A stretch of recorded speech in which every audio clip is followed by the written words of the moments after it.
My name is Steve Antonioni. I have a goal of retiring by the time I'm 35, and this is a day in my life. I normally wake up between 7 and 8 a.m. I don't set an alarm clock. My body naturally wakes itself up around this time unless I'm really tired. Plus, alarm clocks remind me of when I used to work in the corporate world, and Matthew Walker, the world's leading sleep expert, says they're not very good for you. It's not nice to wake up to a jolt, you know? By the way, if you haven't read his book, Why We Sleep, I highly recommend it. Gotta be in the top 5 most life-changing books for me. After waking up, I head straight to the bathroom to take care of business.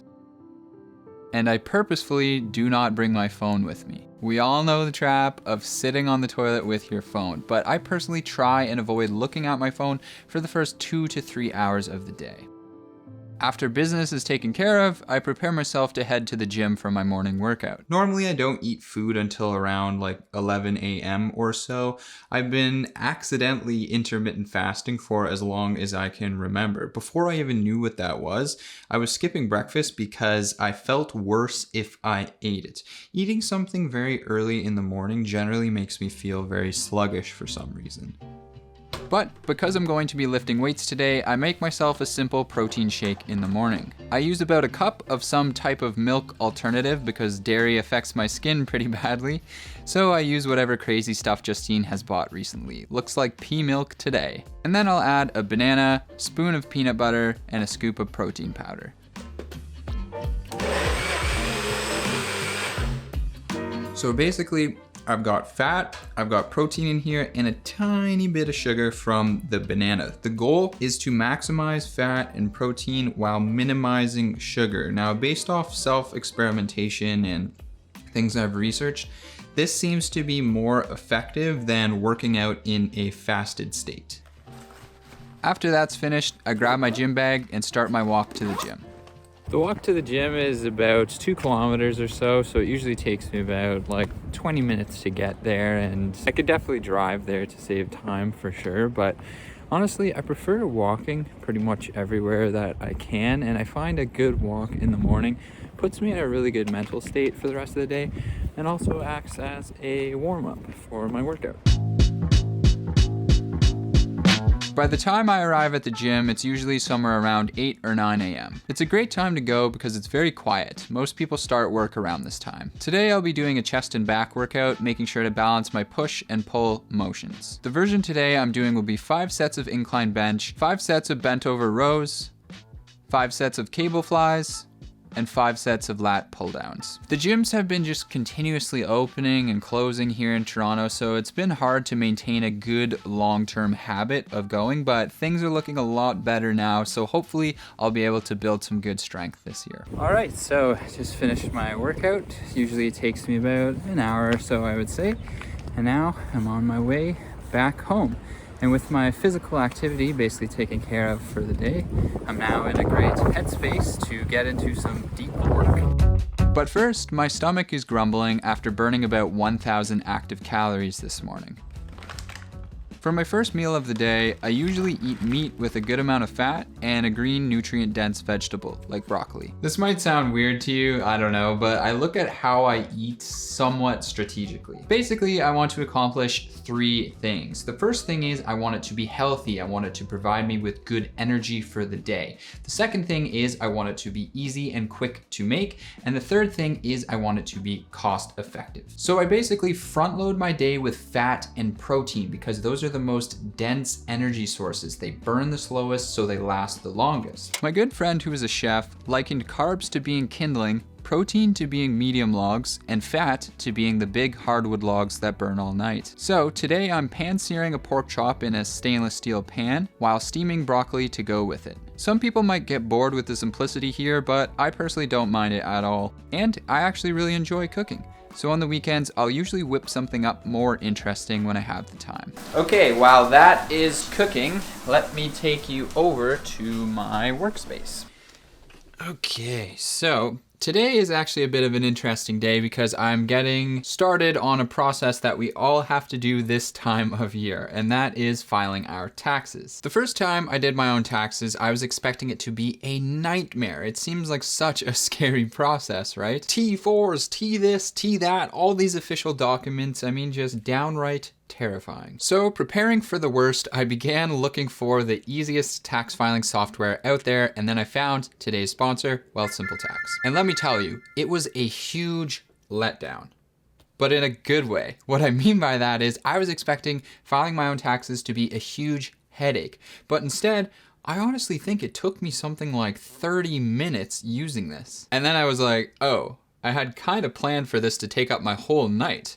So now what am I gonna do with the rest of it? It was a good problem to have. Wealthsimple Tax is free to use, and in my opinion, by far the easiest way to file your own taxes. It allows you to autofill information directly from the CRA with just a couple clicks and automatically applies for deductions and credits you may be eligible for. And if you traded crypto last year and you're stressing over taxes, Wealthsimple Tax could be your savior here to auto-calculate your capital gains taxes. So check out the link in the description down below to file your taxes for free with Wealthsimple Tax, and there's a little bonus for you if you do.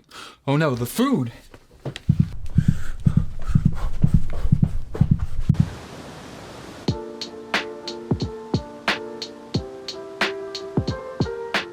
At this point, it's probably somewhere between 10 and 11 a.m., and I'll eat my food quickly while catching up on what's going on today. First, I'll check how the markets are moving, see if anything looks out of the ordinary. Then I'll head over to Twitter to do a quick sweep over a few of my favorite accounts that I follow. I never really used Twitter until this year. I just didn't really understand it, but now, just like this tweet from Emmett Pepper says, it really can be like having a cheat code in life. So a few of the accounts that I like checking in on are Michael Green, Macro Elf, and Lynn Alden for macroeconomic stuff, Gary Black, and Elon for any Tesla news. And then I'll pass over a few crypto Twitter accounts, with Kobe probably being my favorite. Crypto Twitter is an absolute trip. It makes zero sense at first. It's like trying to read a completely different language. There's just so many memes. But once you can decipher it, it is a treasure trove of information that's happening on like the cutting edge of what's going on in the crypto world. And it's honestly a hilarious place as well. I never would have learned the ropes of DeFi without it. Currently, my two favorite farms are Cosmos and DeFi Kingdoms. It's a really cool way to build passive positions in tokens that you like, and I mean, look at how nice that pixel art is. Just makes me feel all warm and fuzzy inside. Also, the soundtrack of DFK is enough to make me a hyperbull. I don't think I can play it because of copyright, but the gardens are an absolute vibe. So after my pass over all of this stuff, I've finished eating, I've taken any relevant notes for future content ideas, and now it's time to really start my deep work session of the day. At this point, it's probably 11 or 12ish, and I'll basically sit here and go ham for anywhere between 4 to 8 hours straight. I do my best to get up and stand up and move around every so often, but honestly, I have the tendency to just get really consumed in my work. Depending on the day, I'll either be researching, writing, editing, filming, or having calls during this time. Researching, writing, and editing are more mental tasks, whereas filming is a more energetic thing, I guess you could say. I don't know if that's the right word for it. But I find they use different forms of energy, so I have to be strategic about what I do at what time. If I don't have good energy, well then I'm not gonna be very engaging on camera. And if my mind isn't clear and sharp, then I'm not gonna be able to write good scripts or come up with good edits. So as you've probably seen from the sleep, exercise, and food, I'm very serious about trying to maintain peak states of good energy, I guess you could say. The goal is to feel energetic and strong in my body, and then positive, clear, and creative in my mind. And then after I've completed my main work session for the day, I'll usually take a break to spend some time with Justine and make us something for dinner. Dinner is pretty similar to my first meal, except I'll add in carbs, usually something like rice. Oh, and I also normally have a smoothie every day in between my two main meals. So I'll have berries, spinach, banana, peanut butter, protein powder again, and then some type of crazy milk alternative. After dinner, Justine and I will usually wind down together. She'll knit and watch a show while I read articles on my laptop. What are we watching here tonight? Glee. So I'm a bit weird, and that's because my version of winding down, I guess, isn't really winding down. It's kind of continuing to work. But in my defense, this is what I genuinely enjoy doing. I mean, I just love reading so much. There's so much information out there to learn, and I just want to keep continuing to improve my understanding of what the heck's going on in the world, my place in the world, and also to be able to just keep creating better content for you guys. How was that? Yes, me? Yeah. Oh, how was yoga? Yeah, how was yoga? It was great.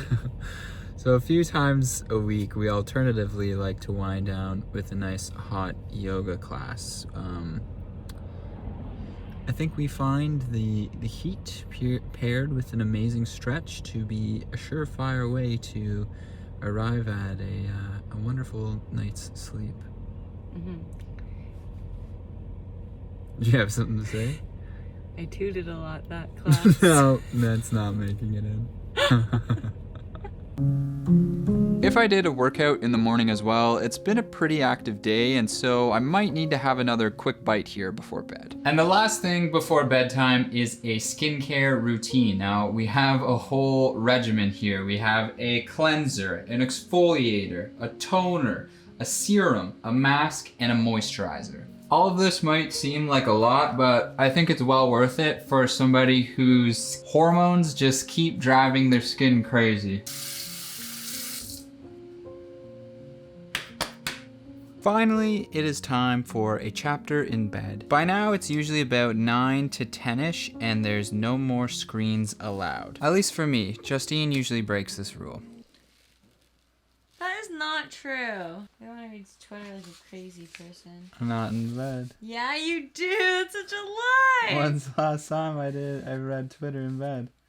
Like maybe a month ago? Yeah, a month ago. Yeah, When's the last time you used your phone in bed? Just now, but like I wasn't doing that for a long time. You had a streak for that whole month.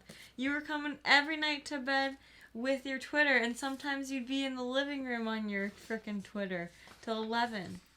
This is not going in. Honestly, I have trouble falling asleep. It usually takes me like at least a solid 15 minutes before I legitimately doze off. So I try my best to have like somewhat good sleep hygiene habits. So tonight I'll be reading a chapter from Ray Dalio's newest book to help me wind down, but honestly this book is kind of scaring me a little bit, so I'm not even sure if it's a good way to do that. Let's just say I hope the future is better than what this book is suggesting.